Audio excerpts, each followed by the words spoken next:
Yo, welcome back to my channel. My name is BK now. In today's video, guys, I'm going to be reacting to a video titled What You Don't Know About the War in Ukraine. Yes.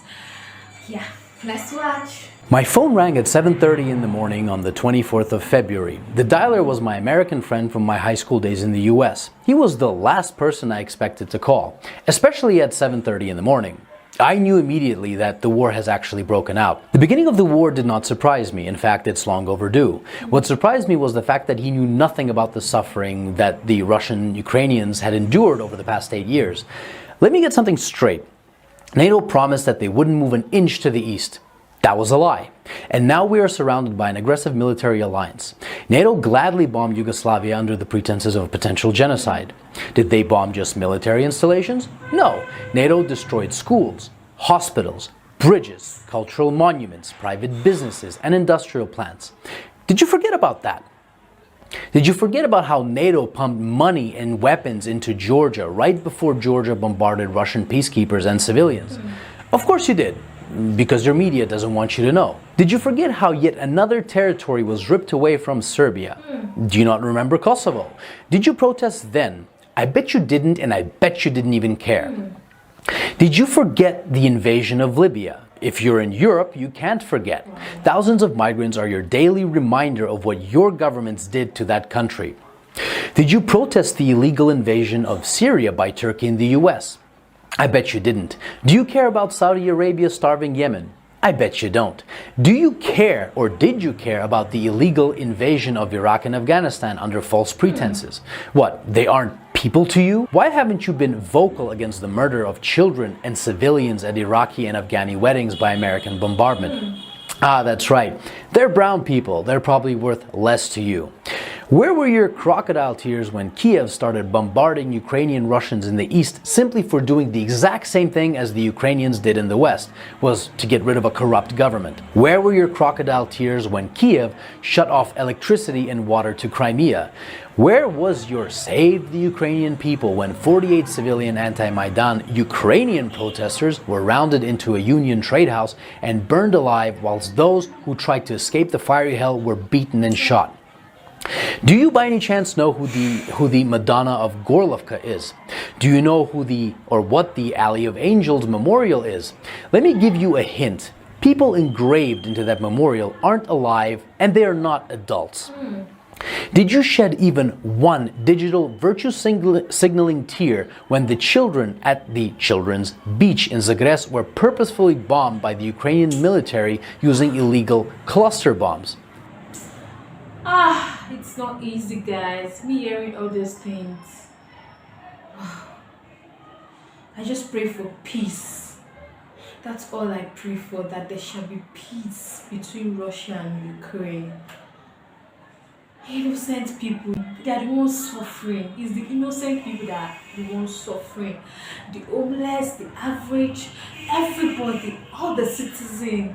It's not easy. People's lives are at stake.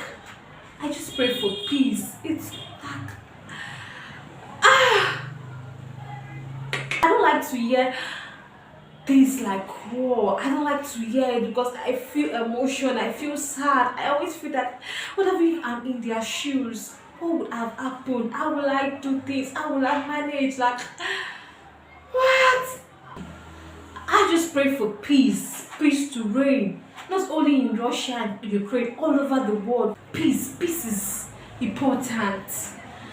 All in the name of we trying to, get our rights, make sure things work well, the government do the right thing for the citizens, and boom.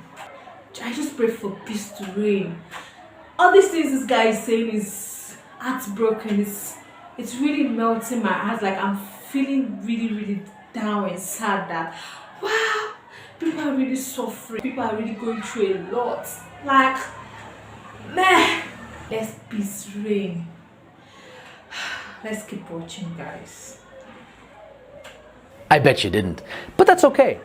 How would you? Your mainstream media keeps you in the dark. For 8 years, the US and its allies have been pumping billions of dollars worth of lethal weapons into Ukraine.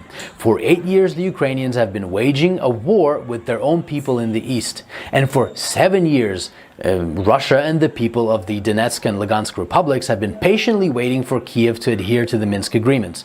Should Russia have waited maybe 20 more years?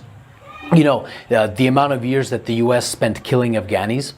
So whilst leaders like Boris Johnson, Joe Biden, Emmanuel Macron, Olaf Scholz and Ursula von der Leyen have been virtue signaling about the poor Ukrainians, they have been robbing the Ukrainians of their dignity, making their economy run on loans from the IMF, and basically robbing them of their future. And Russia is to blame when we were their primary trading partner? The West pushed Russia into a corner. Protect yourself from an increasingly hostile neighbor who wants to become part of a hostile military alliance called NATO and lose Nord Stream 2, for example. Or watch Russian Ukrainians get slaughtered by the thousands. The West wanted to fight this war with Russia until the very last Ukrainian. Remember Kosovo? Well, the Lugansk and Donetsk republics have every right to exist. Russia didn't set the precedent. Your leaders did when they recognized Kosovo. And final food for thought. Why was there no bombardment of innocent civilians in Crimea, even though it's closer to Kiev than Donetsk is? I'll give you a hint. The actual Russian military was there, protecting the people. Here's another. The Ukrainian army has been fighting this invisible Russian army for 8 years now in the east, according to your mainstream media. Why then did the Ukrainian army collapse within 24 hours when fighting the actual Russian military? And since it did, what do you think your tax dollars were doing in Ukraine? That's right. Your tax dollars were used by Ukrainians in the West to kill Ukrainians in the East, and you didn't give a flying fuck about it. So if you haven't been following this conflict from day one, and now you put the blue and yellow flag on your photo, wipe away your crocodile tears, please, and find out why your governments have been supporting those who have made a Nazi criminal, Stepan Bandera, their national war hero. Don't expect a good result from pushing a bear and a dragon into a corner.